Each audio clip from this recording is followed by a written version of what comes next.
Ah, home sweet home. It's a bit of a fixer-upper, but it is something. This place looks like it went through a no-knock raid and gunfight. I mean, it's CS Militia. Huh? The famous Counter-Strike map? Doesn't ring a bell. The map they used in Elite World? Oh yeah, that explains it. Why are we here again? I thought you escaped from the digital world. Have you seen the real world? It's a mess. Mess of what? Take your pick. Anyway, I think it's best that we start a new review. Sonic Heroes? Why yes, the last of the Dreamcast era. I thought that was Shadow the Hedgehog. You really want to review Shadow the Hedgehog? Sonic Heroes it is. Alright, just need to turn the GameCube on.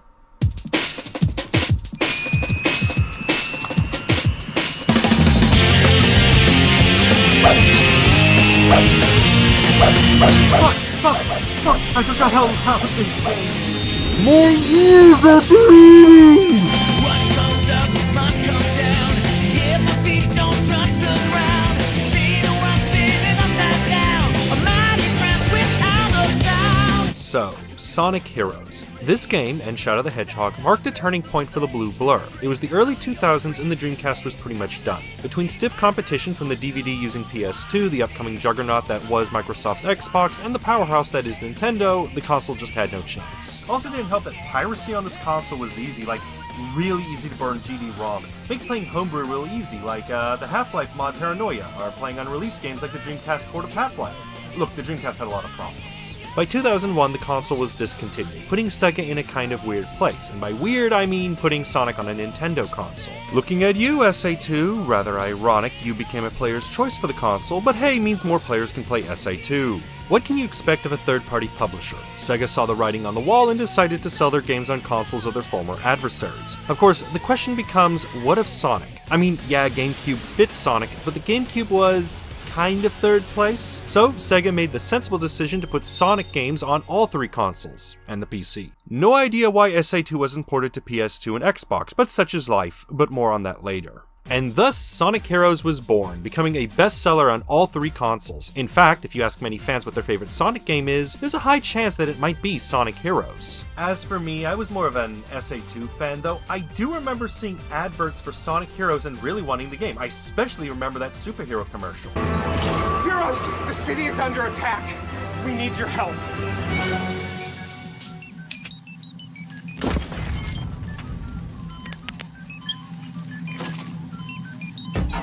Cringy, yeah, but that was the early 2000s. I honestly miss that kind of advertisement. As for the game itself, I had fond memories. I think this was one of the first Sonic games I actually completed. Up until this point, I usually gave up when I encountered a hard stage. Look, I was young, and Mercenary's Playground of Destruction was fun and didn't require a lot of thinking. Funnily enough, Sonic Heroes also got me into Halo. Say what? It had to do with Halo on the PC and custom maps. But enough procrastination. It's perhaps time to begin the review, starting with the story. Time code. Wow, that is not a big time skip. I have a feeling Shadow the Hedgehog will be similar. So our story begins with Sonic. The Blue Blur is racing through the desert when Tails and Knuckles catch up to him. The two give Sonic a letter from Eggman, who gloats that he plans to take over the world in 3 days. What will happen in 3 days? I am Jesus, the one you were persecuting, he replied. So being the heroes they are, Sonic and the gang set off. You know, there's a joke I can do, but that would be too easy.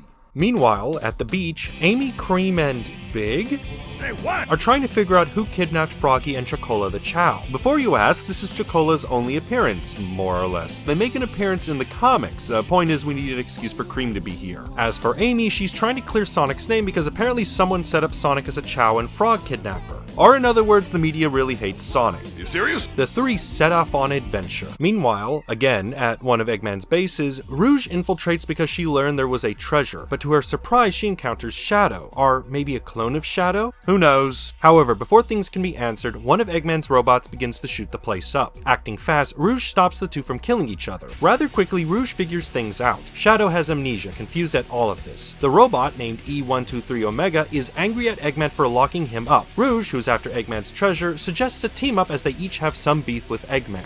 Meanwhile, At the unemployment office, the Chaotix wait for any semblance of relevance since Knuckles Chaotix. Suddenly, Charmy Bee comes in with a package. That package is a two-way radio. As it turns out, the radio is a client wishing to hire the Chaotix. Needing money and relevance, the group take the case. Espia the Chameleon is skeptical of the contract, but Vector the Crocodile reminds Espia that they always take a job if money is on the line. They would have taken the Deca 52 job in North Korea, but Matthias Nielsen is burning half the country looking for General Song.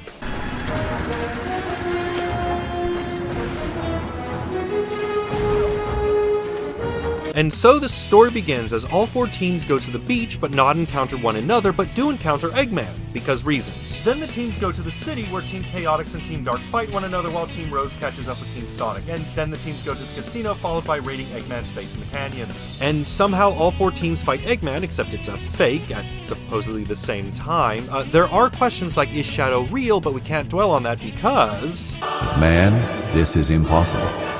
But with God, all things are possible. Then the teams go to the swamp where Team Chaotix and Team Rose fight while Team Dark and Team Sonic fight. Then the 4 teams go to a haunted castle, fight Eggman at the same time, and then end up at Egg Fleet, fight Eggman except it's not Eggman at the same time. By all accounts, it doesn't make sense. Okay, but at least now we have some closure. Cream and Big find Froggy and Chocola while Amy finds Sonic, who just defeated Eggman. By all accounts, it doesn't make sense. Rouge finally finds Eggman's treasure, which is a room of cloned Shadow androids. Omega arrives and comforts Rouge by saying that if clones copies exist, then the real Shadow should be out there. Maybe not, but it's comforting. Before directing his attention at the destruction of the base, Rouge returns to Shadow as the two have some catching up. Sort of. As for the Chaotix... Here to save you.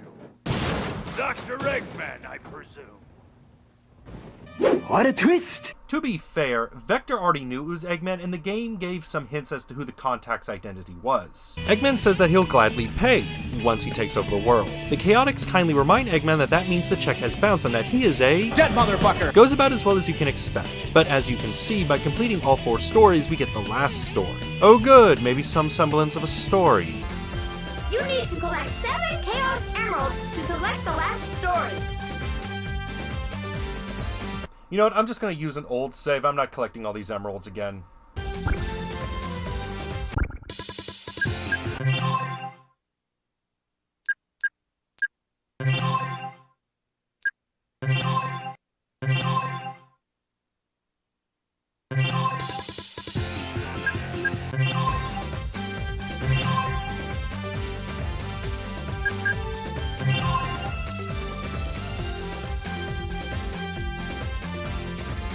So, as you can tell, Eggman is not behind everything, and if you paid attention during the story, you would learn that another being has been pulling the strings. That being Metal Sonic. Why is Metal doing this? Fuck if I know.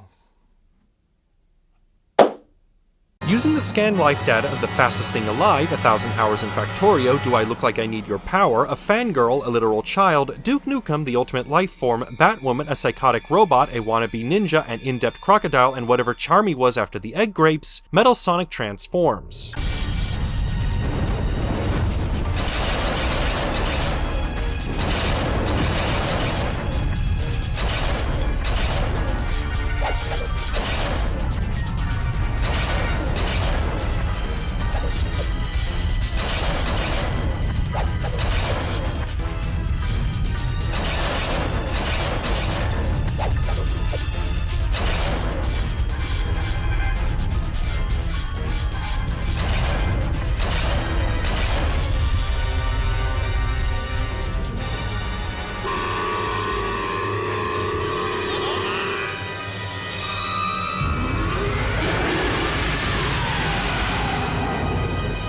So Metal has become incredibly strong. So strong, in fact, that Eggman says only the Chaos Emeralds can defeat the monster. But thankfully, the different teams realize that this is a Sonic game and already had the Chaos Emeralds collected. No thanks to me. Bullshit! So the plan is simple. The other teams weaken Metal Sonic enough so that Team Sonic can become super, or well, Sonic becomes super. Tails and Knuckles get the runoff of power. One boss fight later, and Metal is defeated. Sonic offers Metal another challenge before running off from Amy with Tails following. Rouge playfully picks on Knuckles before the two run off. The Chaotix decide to take another case before remembering Eggman's check bounce, and as we all know about check bouncing, You're a dead motherfucker! Meanwhile, Omega and Shadow look at Metal, implying something. That something being nothing because nothing comes from this. And we get one final title drop from Sonic. Yeah, we're Sonic Heroes! And that's Sonic Heroes. Yeah, there's no story here. Like, no joke, there really isn't any story here. Oh sure, there is a beginning and ending, but no middle. None of these stories really feel connected to one another. Hell, the progression each team goes through has little to no connection. The story just feels like set dressing for the stages. Which, to be fair, is a throwback to the Genesis titles. You know, where the story was told as Sonic in the game went from act to act, which is fine, but by this point we had SA1 and 2. We saw how Sonic can tell an interesting story. It's a shame because I can see a story in this mess. Like, okay, Sonic is being Sonic. Generally, Sonic's story is simply defeat Eggman. Okay, that's fine. Same with Team Rose. Amy is chasing after Sonic, so not much of a story. But then again, Team Rose is where we start to see some intrigue. Cream brings up an interesting question early on as to why Eggman would want a Chow. That could be play with. While Amy is chasing Sonic and Big is Big, Cream is trying to wrap her head around what Eggman's plan is. You can build on this with Team Dark as Rouge comments each of Eggman's bases has shadow clones, with Omega adding in that Eggman's defenses are acting strange and not like what Eggman usually does. Then you can cap it off with the Chaotix when they reveal who their benefactor is. There is something like this early on in the different stories, but it quickly gets abandoned by the third act. Now, that's not to say the writing is bad, the characters do get some fun lines in. I can't believe he did that just so he could get away. Mr. Sonic must be really... Really? What? Nothing. I mean, that is a funny line right there, but that doesn't make up for the lack of story. Look, I know why Sega did this. They wanted to make the game easy for new fans who never played the previous games, but SA2 sold incredibly well on the GameCube. I think a good chunk of players already had an idea of what they were getting themselves into. And it's not like SA2 continues SA1, so the story really isn't that big of an issue. If anything, Sonic Heroes complicates the story for newcomers. If you never played SA2, you'd have no idea who Shadow is and why it's so strange he's back, or why Big being back is weird, or who Cream is, or who the fucking Chaotix are. Seriously, the Chaotix? Did anyone play Knuckles Chaotix? Like, you're concerned players will be confused about the story, and then you add characters that even hardcore fans barely recognize. Seriously, how hard would it have been to port SA to the PS2 and Xbox? Part of the problem is that each team goes through each stage in the exact same order, which is understandable for Team Rose and Sonic. Amy's chasing after Sonic, fair enough. But they could have at least varied the levels with Team Chaotix and Team Dark. As is, well, Kronk said it best. Well, it counts, it doesn't make sense. As is, only Team Dark and maybe Team Chaotix have interesting stories. I like Team Dark's story of individuals slowly coming together, being concerned for one another. I also like how the Chaotix has a mystery.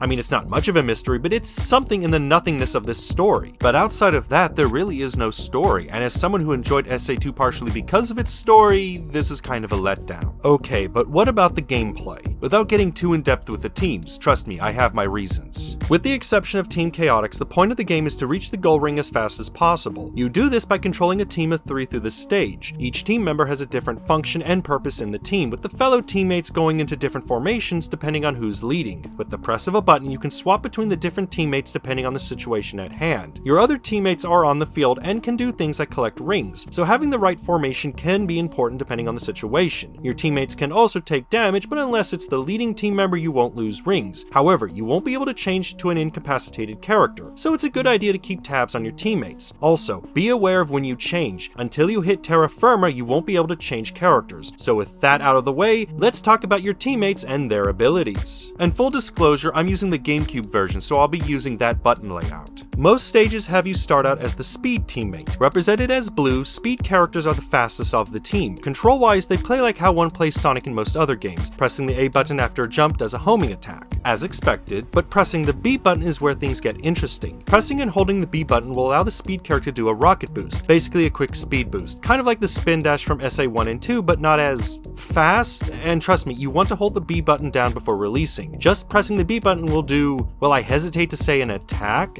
For Sonic and Shadow, I think it's supposed to be a somersault. Amy briefly loses her hammer, and SBO throws a ninja star. Regardless, the rocket boost is kind of pointless. There's like one area where you need to use it. It can also give you a boost, but you soon learn that that's not a good idea. A more practical attack is the tornado jump. By pressing B in the air, the character will make a tornado, useful for spinning up poles.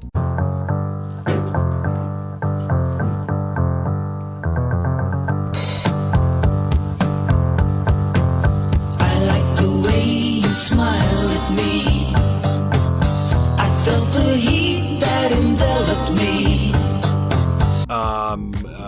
In combat, the tornado can stun enemies, remove shields, and outright cheese character fights. No joke, these fights are easy once you start spamming this attack. There are some variations of this attack. Amy will send her tornado forward as a ranged attack, and SPO can become invisible. This is more for some of the missions than any practical use. Next, you have the wall jump. Basically just jump to a wall and the character will jump from wall to wall. Useful in some gaps, but not really that great of an ability. Amy can't use this ability, and SPO can hold onto a wall indefinitely. Again, not really that great of an ability, but interesting to see the Ninja Chameleon can do this. Finally, there's the Lightspeed Dash. Only Sonic and Shadow can do this. It's a useful ability, especially when the game plays with ring lines in later stages. The issue is the same as SA2. This ability is tied to the B button, and yes, it's very easy to accidentally use the rocket boost. This ability also has trouble with the level geometry. There are times when I want to use the ability on short stretches of rings and hit like 2, maybe 3 rings before the character just stops. Like, I get it, these aren't really the places to use this ability, but come on, players will take any shortcut they can. This just feels like a punishment for experimenting with your tools. Strangely, this ability feels more consistent when you're doing it in the air, but I digress. Power characters are next, represented by Red. They have the weakest platforming ability of the team, but make up for it with the outright destruction they can cause, which is important since enemies now rock health bars. Power characters go into one of 2 playstyles. Rip and Tear are ranged. Omega and Knuckles go the Rip and Tear route. With the press of the B button, the power character will start swiping at everything around them. Big and Vector, meanwhile, go ranged, throwing their teammates at enemies. There are pros and cons to both. When leveled up, power characters gain a combo, creating something of an area of effect attack. Which is... it's kind of... well, I won't say pointless, but it's not really worth it. If in the air and you press the B button, the power character will throw their teammates like bullets, except Vector and Big, who do a belly flop after they throw their allies. It has its uses. Also, apparently your teammates will target enemies when you jump. It's a bit inconsistent, I find. And finally, triangle formation, or the umbrella, or bubblegum. Basically, there are locations where the current is going and you need to ride it to a higher location. It's a finicky ability and honestly feels like it was added to give power characters another ability. Finally, there's the flight characters. Represented by yellow, these characters have the ability to fly for short bursts. Outside of that, they have the Thunder Strike. Basically, they throw their teammates at an enemy, stunning it. Or if they're leveled, cause increased damage. Do be careful when your teammates come back into formation. It will cause a slight pause. Not a lot, but it can be a shock. If, for some reason, the teammates are captured or unavailable, the flight character has an attack. Rouge and Tails can throw rings, Cream sends cheese, and Charmy uses his stinger. It's honestly a weak attack and not worth using. Also, I have no idea why Rouge and Tails throw rings. I thought they both knew how to attack. Charmy is unique in that he can cause flowers to bloom. It's mostly used as a teleport. Finally, there's the Team Blast meter. Fill that thing up by collecting rings, attacking enemies, or the air, and you'll get a screen nuke. Not only does this destroy all enemies on screen, but gives the team a brief power-up. And power-up I say in quotes. Team Sonic allows Sonic to use the lightning attack, Team Dark stops time, Team Rose gives each character a level up, a bubble shield, and invincibility, and Team Chaotix gets rings for every enemy destroyed, which can break the game by allowing you to keep filling up that meter over and over and over again. I generally call this attack the I don't want to deal with this bullshit button since it just wiped the screen of enemies, which is useful for enemy boss rushes, or enemies I really don't want to fight. So what's the problem here? Well, the game is a slog to control. Now I want to make it known that the control scheme is intuitive. It feels like a lot of thought was put into it, with the exception of the Lightspeed Dash, but that's beside the point. The issue is controlling the characters. These guys hit top speed like it's nothing, and once they hit top speed, you lose most of your fine controls, meaning you really have to work that control stick to do any turns, but this can also cause you to overcorrect and fly off the stage, especially once momentum is taken into account from boost panels. And while this is most notable with speed characters, all characters are affected by these slippery controls in one way or another. Though oddly, flight characters with no teammates probably controls the best. Makes me wonder if they were supposed to play differently, but even then they are affected by these controls. Just remember this when I talk about level design. Then there's leveling up. From what I've read, this is supposed to increase the abilities of your characters. Now I thought this did things like increase the speed of the speed characters, or flight ability of the flight characters. I suppose it does, I just don't recognize it. As far as I can tell, it's mostly there to increase attack power. Which is okay, but makes enemies incredibly tanky until you get to those higher levels. My brother says it's best. It's like they don't want you to play this as a Sonic game. And that combo power characters get, it feels clunky and mostly there to stop me going over the edge. Which is nice, but there are times I want to to destroy the enemies like Master Chief in the novels. Also doesn't help that these combos feel situational at best, which describes a lot of the abilities in the game. It's nice that flight characters can fight, it's nice that speed characters can rocket boost, it's nice I can jump on walls, but all of these moves are situational at best. The game also does a poor job explaining things. There is a tutorial, but it's honestly bare bones and not that great. Like, outside of Team Dark, I had no idea the other teams had special abilities after activating their Team Blast. Would have been nice to know about this tutorial, and everything else as well that you forgot to tell us. Basically, the gameplay and controls feel like a wash. Some good ideas, just not good execution. But what about the levels? Well, the game is split into sections of 3. I am the way, the truth, and the life. No one comes to the Father except through me. 2 stages and a boss of some sort. Basically, you have 7 acts. Act 1 is at the beach with a fight against Eggtalk. It's a good starting level at explaining how the game works. Act 2 is at the city with these boost roads. Not too difficult until the end of the second stage where you climb out of a slowly filling silo. But besides that, has some fun light speed dash sections. The act ends with a boss fight with another team. Act 3 is the pinball casino stage. It's very gimmicky, and while I appreciate the ability to swap to any character at any time, especially since you instantly swap to a character if you fall off the board, it can lead to instances where if you're not careful you can be sent back in the route. I'm also a bit confused at the physics of this act. Stage 1 is easy to cheese as you can kinda climb up the pinball stage, while Act 2 makes it impossible to control while on the board. So much so I had some of my first deaths in this stage. The act ends with an enemy wave boss. You might be thinking that this is the most frustrating act here.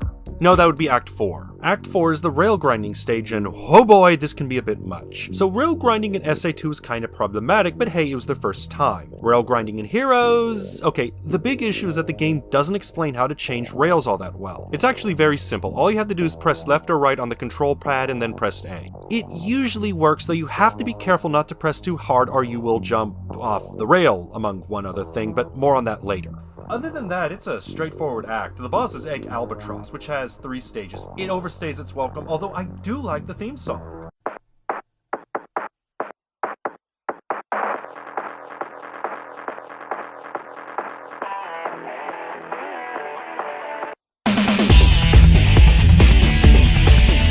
Act 5 is in Mushroom Forest. More rail grinding with the gimmick involving frogs. Kind of an act. The boss battle is another team battle. 5 out of 10. It was okay. Act 6 is Haunted Mansion. Bunch of switch puzzles, not much to say here. The boss is an enemy wave rush and kind of difficult. But that's why we have the I don't want to deal with this bullshit button. The final act is Egg Fleet. I love the first level with its combination of straightforward rails, usually, and theming, but Act 2 is just... no. I get it's the last stage, but it doesn't have to be this difficult. And then Egg Emperor. The whole chasing after him as he slashes you forces you to keep back, but you can't keep back too much or else he charges you, so you have to wait for the arena and just use the I don't want to mess with this bullshit button. And the final boss is... Disappointed! The best way I can sum up these stages is that the first is good, the second is bad. So what is my problem with these stages? Well, it's what I like to call yeets of faith. So the game really likes to throw you into the stage at platforms or rails. The problem is twofold. For one, these platforms are very small, meaning there's a chance you might miss that platform. And even if you hit that platform, you still have inertia from being launched. And remember what I said earlier about the controls? The other issue is your control of the character. See, even when you are falling, you have control of the characters. Okay, fair enough. The problem is that you have to hit your target, be that rails or platforms, perfectly. Miss that target and you die. No joke, when I was a kid, I had trouble in the last stage, because I would press up on the control stick, I would constantly miss the rail at the start of the stage, and in a few instances, I remember I even missed the boost pad that launched me at the start of the stage. Pro tip, if you are launched, try to not touch the control pad, because trust me, you will miss your target the second you start moving the control stick. Just don't touch it. Don't touch it! It feels like either the levels weren't designed with the controls in mind, or that the controls weren't designed with the levels in mind, and I suspect it's the latter. Knowing what I know of the PC version, apparently the acceleration of the characters is too high due to a mistake in the code, or so I've heard. I kind of wonder if fixing that would alleviate some of the problems. Now to be fair, there is something to say of a safety net. If you run up to the edge of a platform, the characters do stop, and it does seem that when you're going all killing spree with enemies or accidentally using rocket boost, the game stops you from going over the edge. That being said, there's still the problem of controls, especially since I have the urge to jump in order to stop myself. It also doesn't help when you hit an enemy and get thrown off the edge, edge. Point I'm saying is it's very easy to fall off the stages. Another complaint I have are switches connected to flight characters. The game have these push and pull switches in places, and since you can fly, they like to place these switches in places where you have to fly up, grab them, and pull back. These switches are finicky and I hate them, but that does not compare to the target switches. So the way how these switches work is that you have to use Thundershot to hit these targets, except it's really hard to hit these things, so why not touch the— No touching. So yeah, your only option is to use Thundershot to activate these things, and guess what? The game really likes to place these over pits just out of reach, so of course you have to fly to them and fire, but not too close that they start to spin and you need enough time to fly back before you fall to your death. The game loved these by the end and I hate them. And then there's the special stages. You see, located in each stage are about 3 keys. You only need to collect 1 key, but once you collect that key, you can't take any damage from anything, because the second you take damage, you lose the key. But if you can complete the stage with the key, you'll go to the special stage. Basically, you're in a pipe collecting orbs that increase your boost meter. Use the boost to finish the race, it's real easy. Except, this is how you get emeralds. Now, when I went into this review, I thought, hey, let's collect as many emeralds as possible on my first go so that I can get to the final story as fast as possible. So I get a key, go to a special stage, and see no emerald. I get lives, but I want the emerald, so I think, maybe I need to finish all the stories first before collecting the emerald. So I do that, go back to stage 1, get the key, and find nothing has changed. And then I realize something. Only the second stage has the special stages with the Chaos Emeralds. I had no idea this was a thing. The game never tells you. I just assumed any key from any of the stages would work. So who knows, maybe you can collect them on the first go. I assume so, I have no idea. Instead, I just load up an old save because I'm not doing these stages again. And if you really want to get the key, just do what Some Call Me Johnny did and use Team Rose. Yeah, it doesn't matter which team you use, just use the team with the easy stages. So, in general, these stages are, again, a wash. Some of them are good, but some of them are bad. Add in the controls and it can quickly become frustrating. But okay, what about the teams? So now we can talk about the different teams and their gameplay styles. For this, I use Sonic as a baseline and compare. Team Sonic is what you expect. Team Rose's easy mode are— Weenie Hut Juniors! Team Chaotix's random mission mode are, in other words— Excuse me, what? And Team Dark's hard mode are, in other words— So allow me to explain. Team Sonic is pretty much normal mode. The stages have a bit of a challenge, but otherwise it's pretty standard. I would say that this is the team to play on your first playthrough. I mean, they are on the box and the first team the game selects for you. But technically, that would be Team Rose. Team Rose is easy mode, almost insultingly so. Their stages are short and feature limited enemies. The problem is that since Team Rose lacks anything like lightspeed dash and wall jumping, the stages are kind of bland. Going into this, I thought, hey, if you're having trouble with Team Sonic, just try Team Rose to get some practice in. But I overestimated Team Rose. It also doesn't help that Team Rose starts with a tutorial, so if you started with Team Sonic and went to Team Rose, it feels kinda demeaning. Basically, I got no real challenge with Team Rose. Team Chaotix is mission mode, and the team most players tend to hate. So most of Team Chaotix's missions revolve around collecting things or destroying certain enemies. In 2 instances you have to go all Metal Gear Solid, but for the most part these missions aren't too hard. The issue is that these missions are tedious. Now most of the missions are fairly linear with what you're trying to accomplish somewhere along the route. Thing is, you have to comb everywhere to find what you're looking for. No joke, as a kid I had problems with the first Haunted Castle mission because I could not find a key. Turns out it was hidden in a breakable wall I didn't recognize, and later in my playthrough for this review I missed a key simply because I didn't check an alternate route. When I say these missions are tedious, I mean they're tedious. Now, to be fair to the developers, they seem to have recognized the problem with turning over every leaf. Most of the missions will have more items in them than you have to collect, meaning even if you miss one item, you can still finish the level by finding another item. And if you fail to do that, then you can use Charmy's flower ability to teleport back to the start of the stage, which for me didn't happen all that often. Now while Team Chaotix is tedious, I do find their missions to be somewhat enjoyable. For instance, in the first casino stage you have to collect 200 rings, meaning I don't have to fight crawling up the pinball board, just fighting the slot machine like the courier in Fallout New Vegas. And then there's Team Dark, the hard mode.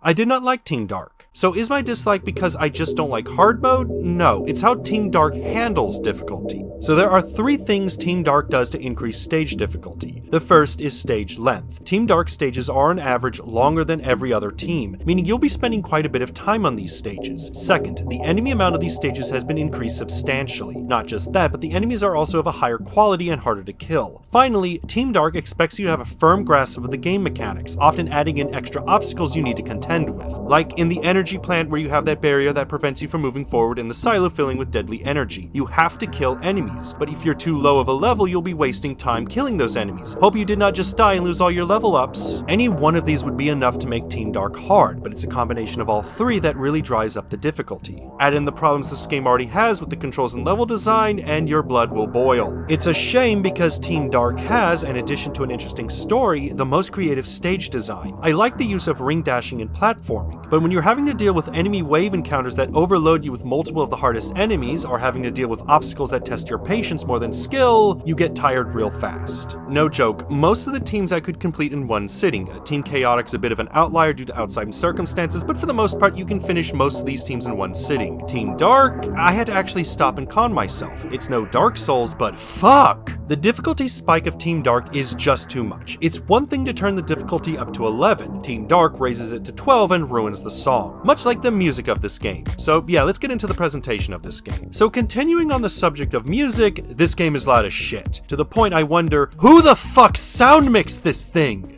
This quiet offends Slanesh! No joke, my brother heard this game through 2 closed doors and cinder block walls, and my television was on 16 of 100. I felt my ears hurt and at times thought they were bleeding. In OBS, when the sound is too loud, the sound bar goes into the red. In the case of this game, it peaked so loud the entire bar was red. If you are playing this game, I implore you to please put the volume down. Protect your hearing. Now that being said, the music is top notch. It's an amazing banger of a soundtrack and probably one of the better OSTs out there. Now visually, yeah, no. My problem is that the game feels too plasticky. Now don't get me wrong, SA1 and 2 had cartoony characters, but at the same time they felt somewhat realistic, or at least fit in their world. Here, the game looks like a cheap computer animation somewhere along the lines of Reboot. Now I thought that maybe it was the lighting engine, especially since SA1 and 2 had trouble with the lighting engine on the GameCube, or maybe renderware was being weird. But nope, this is just how it is. This is just the art direction of the game, which is a shame. I much prefer how things were in SA1 and 2. Okay, so what about voice acting? It's a roller coaster. We have some returning voice talent. Ryan Drummond still does well as Sonic, and ironically Metal Sonic as well. Lani Minelli as Rouge the Bat is still good. I don't care if people say she makes Rouge sound too old, she fits the character. And of course the late great Dean Bristow in his last appearance as Eggman. What is this, a Blue Stinger reunion review? But the rest of the returning cast, I don't know. David Humphrey as Shadow doesn't have the same energy as he did in SA2. Jennifer Doland as Amy is okay, but kind of been here done that. Scott Dreyer has so few lines, I kind of forgot Knuckles even talked. And John St. John as Big is a thing, and wait, he did E123 Omega? Huh, I did not know that. Actually a pretty good voice, though in hindsight John St. John and Heavy Ordnance do go hand in hand. The new cast members... William Corkery as Tails sounds way too young. I understand why the change in actor had to happen, but it just sounds wrong. Sarah Rolfrick as Cream is too high-pitched, again like Ruby Rose. An older woman trying to sound young but not getting it right. Bill Corkery as Espio, I confused with Marbiagi as Vector. The two needed more distinct voices to sound different. And Emily Corkery as Charmy? No. Just no. This voice cast is I think the problem is a combination of poor vocal direction and just bad lines, which might be explained by the earlier comment about Blue Stinger. Recently, I've been watching reviews of the game Blue Stinger, Nitro Red and Dungeon Chill in particular's reviews. It's brought up how the act in the game feels off, almost like the actors aren't given context for the lines, or how the lines are probably written for Japanese but come off as off in English. That's probably what's going on here. These lines and vocal direction probably sound better in Japanese. Simply translating things from Japanese to English isn't enough if the vocal direction still assumes English works like Japanese. But I could be wrong about this. Point is, the vocal performance is weak compared to what came before. It also doesn't help that there are some repeated lines throughout the game that get tiring. Shit! All right. So again, kind of a wash. But what about extra content? Well, outside of the main game, you do have challenge mode. Each team has a slightly different challenge. Team Sonic's challenges are all about beating the stage as fast as possible. Team Rose is collecting rings, Team Dark is destroying enemies, and Team Chaotix is basically harder missions. It's not much if I'm honest, you mostly do this to get A ranks and more emblems. And what do emblems unlock? Perhaps a Chow Garden or minigame? More multiplayer missions! What? So yeah, we have multiplayer. You have standard race, fast race, ring race, battle, just spam tornado jump, bobsled race. Why is this here? And expert race, which I didn't even bother unlocking. You need 120 emblems to unlock this. 120 out of 141. Yeah, even young me didn't like multiplayer enough to unlock that. And we also have ultra hard difficulty, which you unlock by collecting every emblem and A-ranking every mission. Just no. Outside of this, there is the options menu. It's bare bones if I'm to be honest, at least there's a jukebox and cutscene viewer, and also options for scanline filtering. Oh right, that was a thing that was starting to become a thing. Yeah, there isn't much here. Outside of the story and maybe multiplayer, this is all you get. So I guess now is the best time as any to talk about the version differences, which full disclosure, I've only ever played the GameCube version. Look, at the time I thought Sonic Heroes was only on the GameCube and then released later on the other consoles. Then again, I only had a GameCube at the time, so that might have been the reason for this confusion. As far as I can tell, the GameCube version of Sonic Heroes is the best version, with the Xbox version being a close second.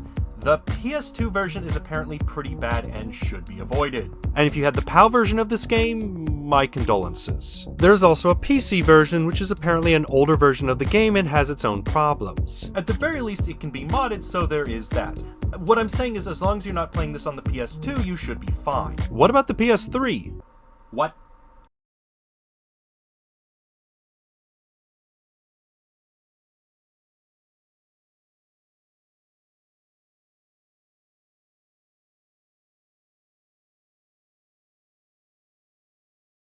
The fuck? Okay, so apparently there is a PS3 release of this game, but only in Japan and Europe for some reason. Which brings me to my biggest gripe of this game. Why is this game not ported to Steam or later consoles?